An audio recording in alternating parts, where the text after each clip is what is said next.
L'Église catholique fait mémoire de sainte Edith Stein et de sainte Bénédicte de la Croix. D'origine juive, née en Allemagne le jour du Yom Kippour, jour du Grand Pardon, 1891, Edith Stein est élevée avec ses 6 frères et sœurs par leur mère veuve, énergique et juive convaincue. D'une intelligence très vive, Edith se passionne pour la philosophie, déclarant que la soif de vérité est sa seule prière. En même temps, elle milite pour la justice sociale et la promotion des valeurs de la féminité. Lorsque la guerre de 1914 à 1918 éclate, Edith est à l'université de Fribourg-en-Brisgau. Elle est l'assistante de Husserl, fondateur de la phénoménologie, qui devient son maître à penser.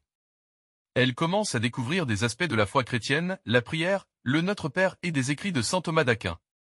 Un jour, chez des amis, elle trouve le château intérieur ou le livre des demeures, autobiographie de sainte Thérèse d'Avila. C'est l'illumination après un long cheminement intellectuel. Edith demande et reçoit le baptême chrétien.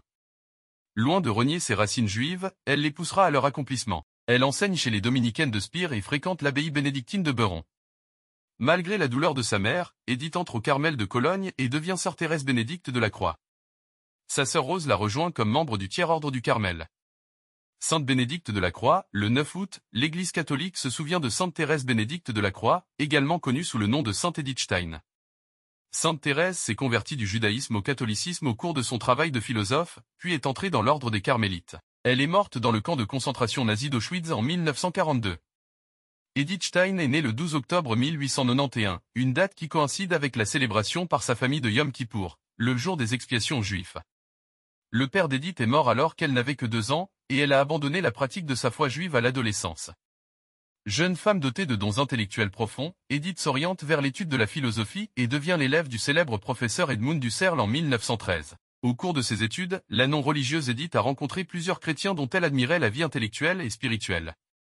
Sainte Edith Stein, sainte Bénédicte de la Croix, priez pour nous. Évangile. Que pourra donner l'homme en échange de sa vie? Alléluia. Alléluia. Heureux ceux qui sont persécutés pour la justice, car le royaume des cieux est à eux. Alléluia. Évangile de Jésus-Christ selon saint Matthieu. En ce temps-là, Jésus disait à ses disciples, « Si quelqu'un veut marcher à ma suite, qu'il renonce à lui-même, qu'il prenne sa croix. Et qu'il me suive. Car celui qui veut sauver sa vie la perdra, mais qui perd sa vie à cause de moi la trouvera. Quel avantage, en effet, un homme aura-t-il à gagner le monde entier, si c'est au prix de sa vie? Et que pourra-t-il donner en échange de sa vie? Car le Fils de l'homme va venir avec ses anges. Dans la gloire de son Père, alors il rendra à chacun selon sa conduite. Amen, je vous le dis, parmi ceux qui sont ici, certains ne connaîtront pas la mort, avant d'avoir vu le Fils de l'homme venir dans son règne. Acclamons la parole de Dieu. Louange à toi Seigneur Jésus.